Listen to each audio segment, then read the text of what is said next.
Your computer is already malfunctioning. Return my money, please. David, the division manager, is shouting at me. Let me introduce myself as Wilson Precision Machinery President Joseph Wilson. We delivered the $100,000 equipment a week ago, but he claims it's already broken. Don't only greet me by standing there. Here, we're enduring losses.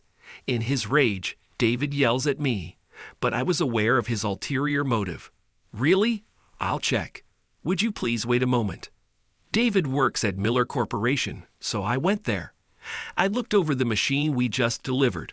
In addition, I took a tour of the facility to confirm the facts I had already received. David, who works for the company that makes the parts, appears to be planning something inappropriate. I began grilling him to find out the real motivations behind his complaint. I am 43-year-old Joseph Wilson. My father started Wilson Precision Machinery, a machine tool manufacturing business that I currently oversee. The business has been operating for 20 years. Our general affairs and sales sections are housed in a facility downtown that also houses our office. However, the production division is situated in a suburban plant that produces machine tools. After graduating from college, I joined my father's company as a new graduate. I rotated through the manufacturing, sales, and development departments, gaining experience in each. After serving as executive director for 3 years, my father passed the company on to me. I became president at 40. Initially, there were many challenges as a manager, but after working for 3 years, I got the hang of it. Having worked in various departments for nearly 20 years, I communicated well with the employees. With their support, I managed to grow as a president. Now, I continue to run the company to support my wife and 2 children.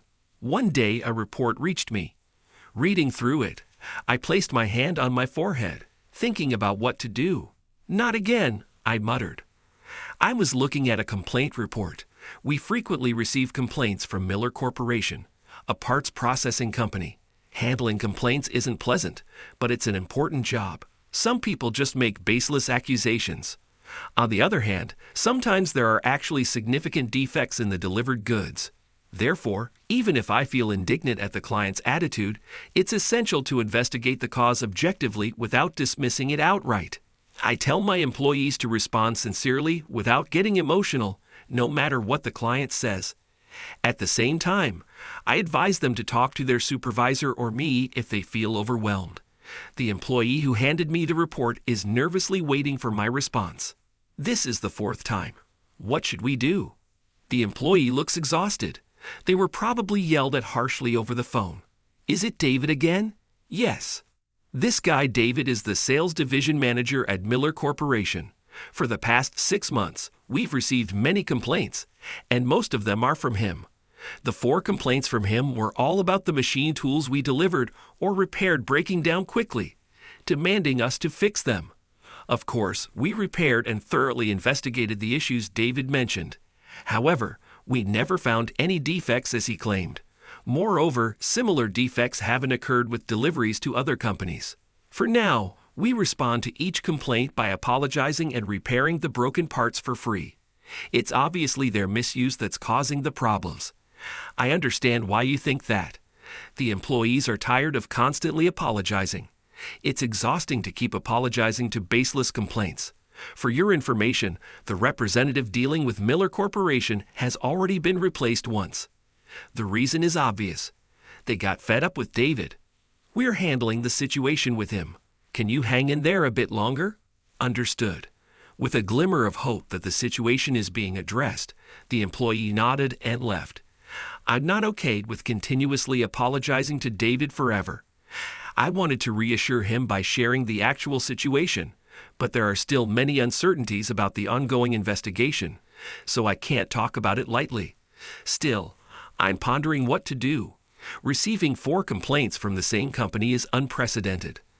I've consulted my father about this situation, but he's never experienced anything like it. That's because Wilson Precision Machinery, since my father's time, has focused on the quality and safety of the machines we manufacture.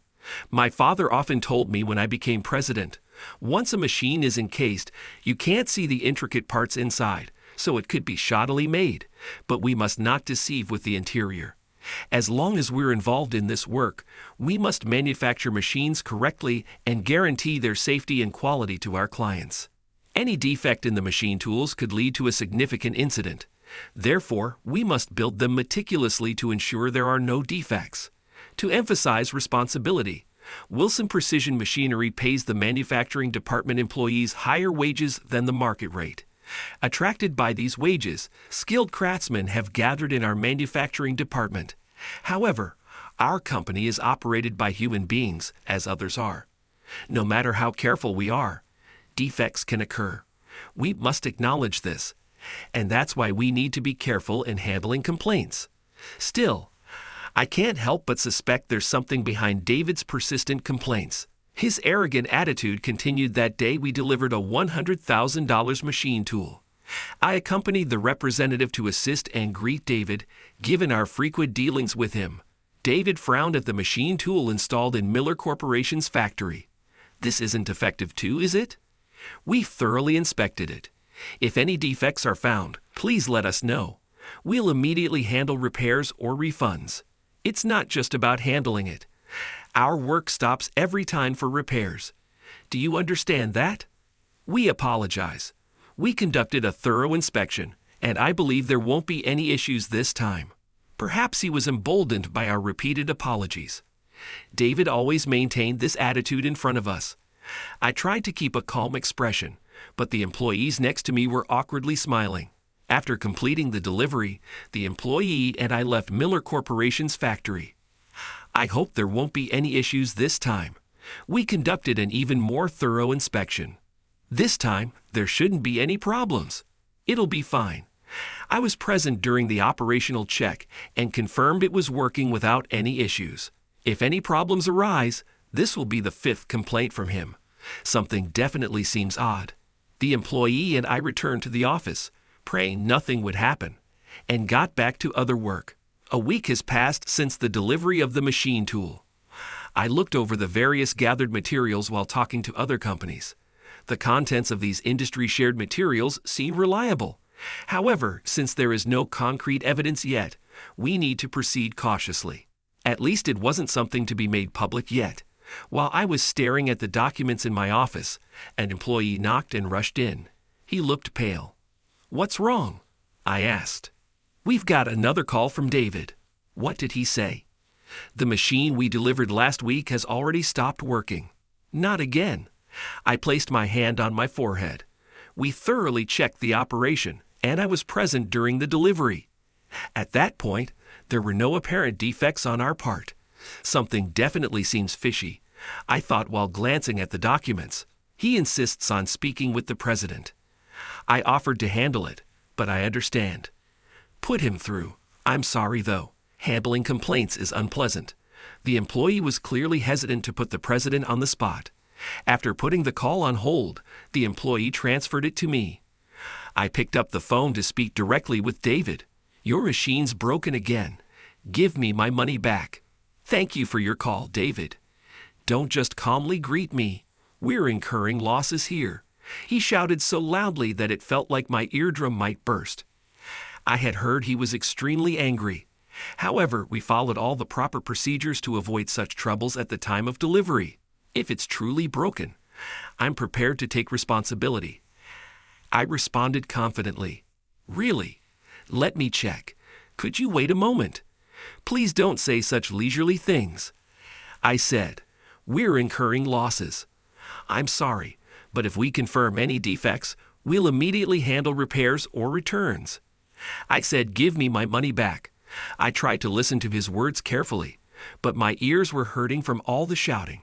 I realized why the employees felt so discouraged. Of course, if there are any defects, we'll handle it with a refund. So please allow us to confirm. Then come right now. It's your fault, so you can at least do that right. Understood. We'll head over immediately. Please wait about an hour. I ended the call with David. Even though it wasn't on speaker, his loud voice was still heard. The employees looked at me with concern. "Are you okay, boss?" "Yes, I'm fine." "If it's broken, will we have to refund it?" Machine tools are expensive, and refunding or remaking them would be a significant blow. However, I wasn't that worried. Honestly, I already have an idea why the delivered machine is broken. Really? I showed the documents I was looking at earlier to the employees. There's no time to explain everything, but all of David's misdeeds are detailed here. If he's calling me directly, it's even more convenient. Expect good news. I knew the truth hidden behind his yelling. When I return to the office, I'll have some good news. Then, as David demanded, I headed to Miller Corporation. I've been waiting ages. I'm sorry. I came as quickly as I could. By the way, only 50 minutes had passed since the call. I believed I had come quickly enough and had no reason to be criticized. However, this wasn't the main issue, so I didn't plan to argue deeply. Damn it. Why do I have to waste my time on your lousy machine? Because of this, our production is delayed. If any problems arise, I'll make sure to claim damages from you. I understand. If our machine truly caused the delay, we should compensate for those damages. Causing trouble for Miller Corporation's clients is a serious responsibility. I headed to the factory adjacent to Miller Corporation's office. Machines in other areas seemed to be working fine, with dull sounds echoing around.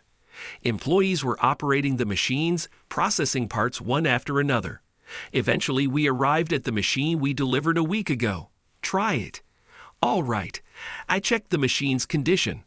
After graduating from college, I handled every job from manufacturing to sales until I became president. So, of course, I'm familiar with manufacturing and can quickly spot any defects. I checked the state of the machine by examining the tools attached and turning on the power. It is indeed broken. Yeah, and it hasn't even been a week since the delivery. David raised his eyebrows in anger. What kind of defective product did you give us? I'm returning it. If you want to continue doing business, bring us a better machine next time. Ignoring his words, I continued to carefully check the machine's condition. Then I asked David, may I check the situation a bit more? Humph. No matter how many times you look, the fact that it's broken won't change. Look all you want. I observed the machine a bit more. In the process, I casually glanced around the factory. In a corner, I saw several machines that seemed to be broken. It appears the information shared within the industry is indeed true. After confirming this, I returned to David and said, I sincerely apologize. It seems our machine caused you inconvenience. Exactly. You should have admitted it sooner. Just refund it and take it back. Of course. Before that, for the future improvement of our product's quality, may I ask a few questions? What is it?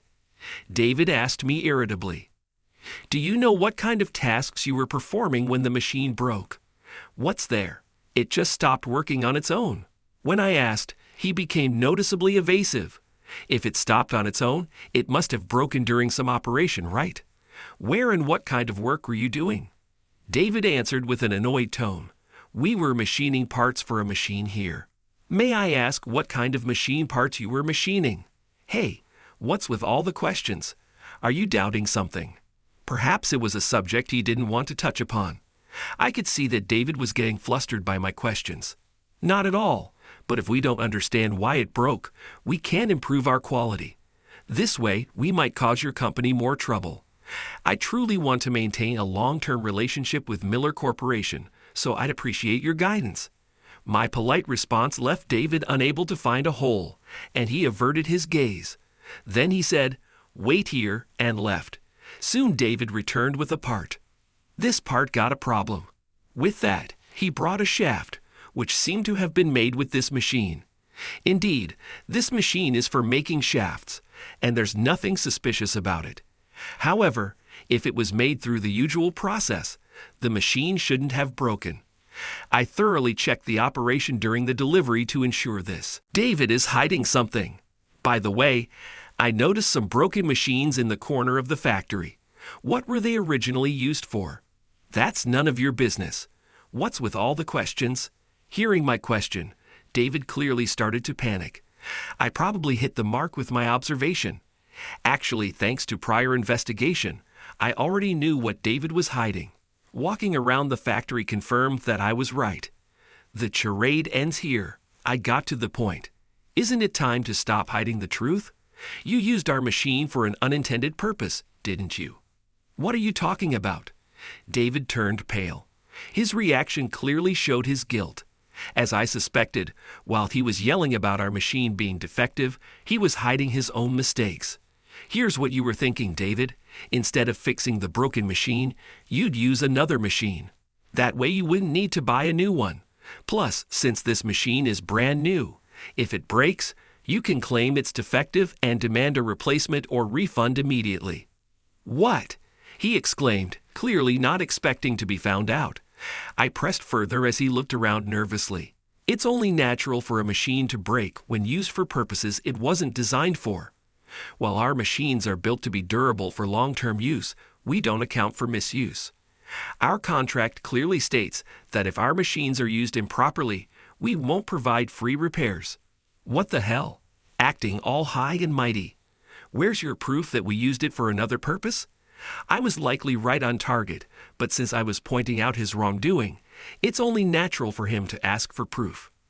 I do have proof. Earlier, I took a brief look around the factory. Some of the machines you were using for production are still there. They haven't been discarded, which means they broke recently. Correct, he said, judging by the shape of the machines. They resemble parts of our machines. You must have forced the work using parts that could be substituted, which we strongly urge you not to do. Of course, our machines aren't designed for such substitutions, so it makes sense that the machine we thoroughly checked broke within a week. That's just an accusation. Just because the machine broke doesn't mean we used yours as a substitute. If you deny this, I have more evidence. This was the main point I told David, who was clearly flustered. You've been using machines for unintended purposes to manufacture substandard parts, persistently filing complaints to your client. I've received reports about your wrongdoings from someone who prefers to remain anonymous. What? He exclaimed. When a machine breaks, you forcefully process parts with another machine, and when that machine breaks from improper use, you claim it's defective and demand free repairs or refunds. That was the wrongdoing David had been committing at this company. David, as the sales manager, was responsible for purchasing machine tools used for parts sales and manufacturing. However, he ignored the voices from the factory and hesitated to buy new machines, even when they broke. Instead, he made unreasonable demands to make do with the existing machines. The manufacturing department manager had also requested new machines, but David stubbornly refused. With the president frequently working outside, no one could stop David. Since David wouldn't budge, the employees had no choice but to use the existing machines to meet deadlines. They had to start machining parts with machines intended for different purposes. But such malicious manufacturing couldn't continue for the clients or the employees. Some employees fled the manufacturing department and resigned. Those who moved to other companies reported the situation, and warnings reached me. Of course, there was no proof that the employee reports were true, so I couldn't take significant action. But fortunately, I was allowed to enter Miller Corporation's factory legitimately. Seeing this factory confirmed the employee reports were true, bringing me here was a mistake. If you hadn't persistently filed complaints, your misdeeds might never have come to light. Damn it! Who was it? They forgot the favor I did by guiding them. Judging by David's attitude toward us, his treatment of subordinates was likely terrible. Calling it guidance is just a convenient cover-up for his arrogance. Out of fear of your tyranny, they might have pretended to comply. But in reality, everyone was fed up with your misconduct. That's why you've been reported. When I pointed this out, David snapped back, "So what? We can't afford to buy machines costing hundreds of thousands of dollars every time. If the employees break them, they should bear the penalty. That way, they'll take better care of the machines, which will save costs and benefit the company. Indeed, machines should be used carefully. When used correctly and maintained regularly, they bring corresponding benefits. But don't you realize you're doing the exact opposite of what you're preaching?" What? His statements were incredibly selfish. I pointed out his hypocrisy. Using another machine just because one broke is outrageous. By using it for unintended purposes, you quickly broke our machine. No, that's not all. Didn't you consider that forcing parts with an inappropriate machine could cause issues in the final product's manufacturing and safety? David then said something outrageous. Who cares? As long as nobody notices the defects, it doesn't matter. Nobody looks inside the machines anyway, and they won't notice if a few parts are different. People like you sadly only. Experts can determine if a machine is manufactured correctly. Unethical vendors seeking exorbitant profits can corrupt the process. That's why a company must approach manufacturing sincerely. As I pondered this, an employee rushed into the factory. David, it's terrible. We've received a complaint. The delivered parts don't match the specifications they ordered. David was shocked by the report. It seems their improper part manufacturing had started to have an effect. David's lackadaisical attitude has led to this flaw. I anticipated this moment would come soon, and it appears that moment is now. It seems the issue became apparent because the machine with our parts isn't working properly. How should we respond? That's. David had no response. Even minor differences in part specifications can cause a machine to malfunction. That's why he thought it was okay to cut costs on machine tools. This clearly flawed thinking led to this situation. He forced employees to use different machines, and even if he yelled at them now, he can't back down or blame the employees. Just tell them we'll replace the parts for now. Understood. This desperate response won't solve anything. This is just the beginning, and complaints about mismatched parts will start pouring in from other companies too. Hey, do something. Why should I have to fix this? David was desperate, but this was clearly his fault. Using machines for unintended purposes will naturally result in parts not meeting specifications. You can't manufacture parts properly with such reckless methods. Don't act like you know everything. Well, anyone in the manufacturing department should know this. Damn it. Nobody told me that. Useless bunch. Probably no one dared to tell David out of fear. Using machines for unintended purposes to process parts is totally unacceptable to the manufacturing department. Even a slight misalignment can cause issues with contacts, prevent the motor from engaging, or stop the machine from functioning due to lack of current. Employees, with their craftsmanship, ensure that machine parts are made without any deviation. Just fix this machine. I'll pay. It's convenient how the person who was just yelling at me and the employees, blaming us for the machine's failure due to his own mistakes, is now making demands. Of course, I had no intention of listening to him. Weren't you going to return it? The situation has changed. You can see that, right? But a machine from our company that breaks down in just 1 week doesn't seem necessary for you. Just fix it. How much will it cost? He must have realized that he can't manage without our machine. Soon, Miller Corporation will receive numerous requests for parts returns and exchanges. To handle this, our machine is indispensable. So despite breaking it himself, he's now demanding that I fix the machine. I told him $200,000. What? He exclaimed. The repair cost is $200,000. David became furious. That's ridiculous. It's cheaper to buy a new one. Yes, that's true. Then lower it to a reasonable price. Charging $200,000 for a repair is outrageous. Indeed, it is an exorbitant amount for a repair. However, I had no intention of lowering the price. If our company were at fault, the repair would be free. If David had been respectful and honest about his mistakes when requesting repairs, I wouldn't have raised the price this high. But David's misconduct was too severe. You've made baseless complaints against our company, exhausting our employees. Do you realize how much wrongdoing you've done? With the trust you've lost, there's no way we can continue business at the same prices as before. Damn it. Don't take advantage of me. Don't you understand this is your own fault?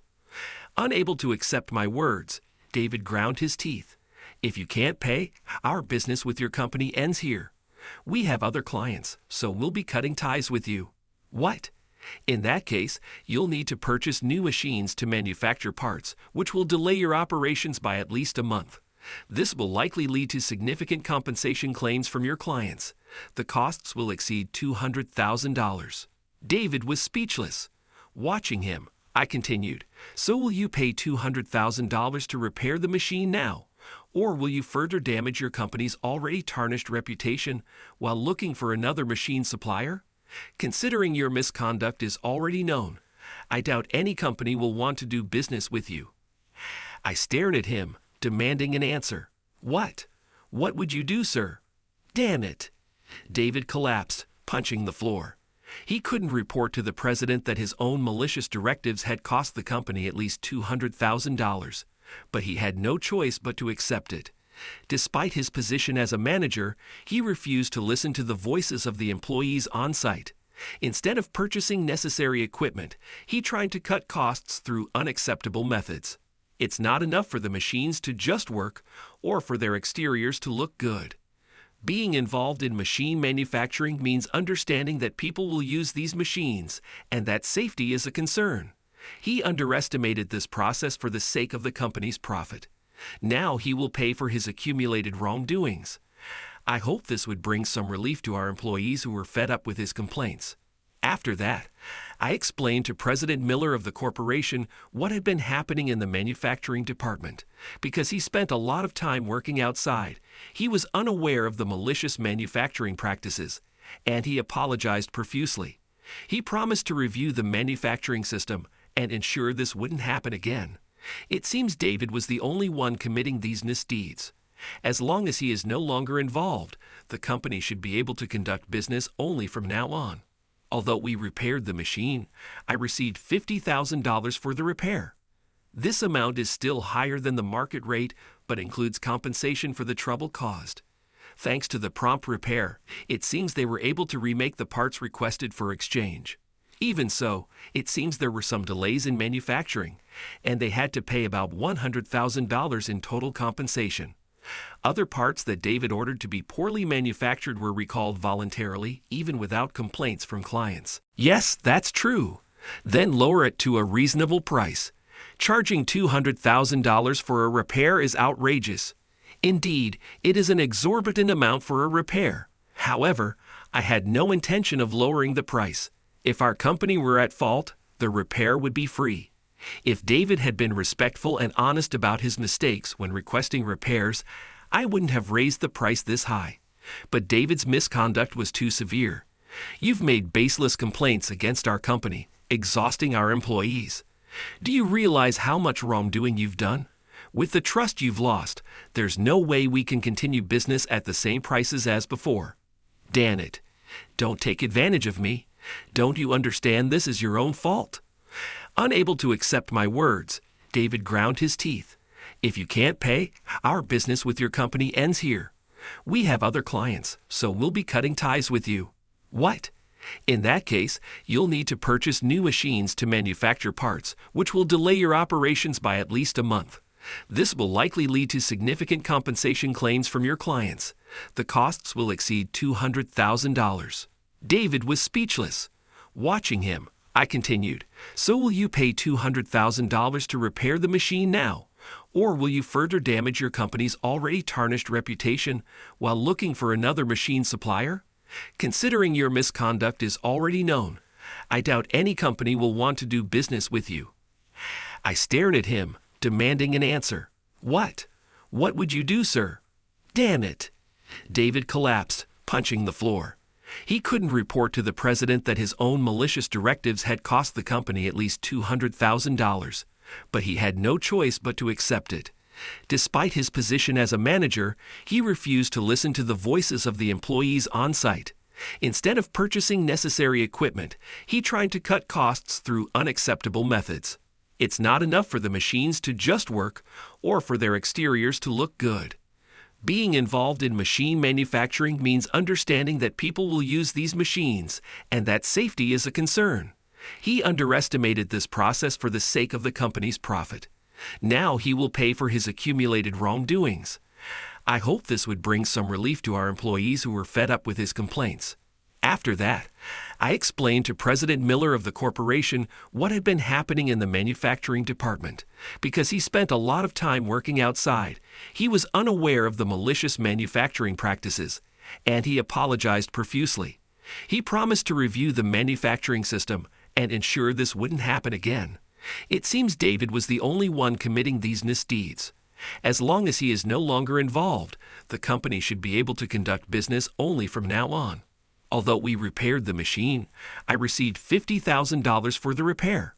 This amount is still higher than the market rate, but includes compensation for the trouble caused. Thanks to the prompt repair, it seems they were able to remake the parts requested for exchange. Even so, it seems there were some delays in manufacturing, and they had to pay about $100,000 in total compensation. Other parts that David ordered to be poorly manufactured were recalled voluntarily, even without complaints from clients. Miller Corporation suffered significant losses from remaking and replacing these parts. They also underwent a thorough audit by an external agency and received a corrective recommendation from the Federal Economics Bureau. For a while, Miller Corporation will need to reform its manufacturing system under government guidance. David was, of course, dismissed. He had a wife and 2 children, but apparently his wife sensed something was wrong and divorced him years ago. Both children became independent long ago. David was sued by Miller Corporation for $300,000 in damages for enforcing an unreasonable manufacturing system and directing poor manufacturing practices. He used up his savings to pay the damages and struggled to find a new job. However, news of his poor manufacturing practices spread, causing him to fail at the document screening stage of job applications. Desperate for living expenses, he turned to loans, but with no job prospects, his debt only grew. Now he somehow manages, but he faces a grim future with mounting debt. As for me, I continued working as the president of Wilson Precision Machinery. With David's dismissal, there was no need to stay in contact with him, and my employees were relieved. Handling complaints is necessary, but no one willingly does it. I also told my father, the former president, about the outcome of this situation. It seems like a lot happened. Yeah, but thanks to everything you taught me, I'd managed to handle it. I'm still young as a president, so I often seek my father's advice on management. Anyone can get defensive when receiving a complaint, believing they're not at fault. I owe my ability to calmly handle David's complaints to my father, and because of his advice, I was able to firmly counter David's outrageous demands. We must manufacture our machines correctly and guarantee their safety and quality. That's right. It's easy to deceive with appearances, but we are trusted by our clients. That's why we must meet that trust with both safety and quality. That's what makes a good company. David prioritized the company's profit and reducing his workload, thinking that minor defects in the parts wouldn't be noticed. However, as long as we hold on to this belief, we won't go wrong as managers. I've only been president for a few years and still have much to learn, but that's why it's crucial to maintain an honest approach. While supporting my family, I aim to become a great president like my father and manage this company with integrity.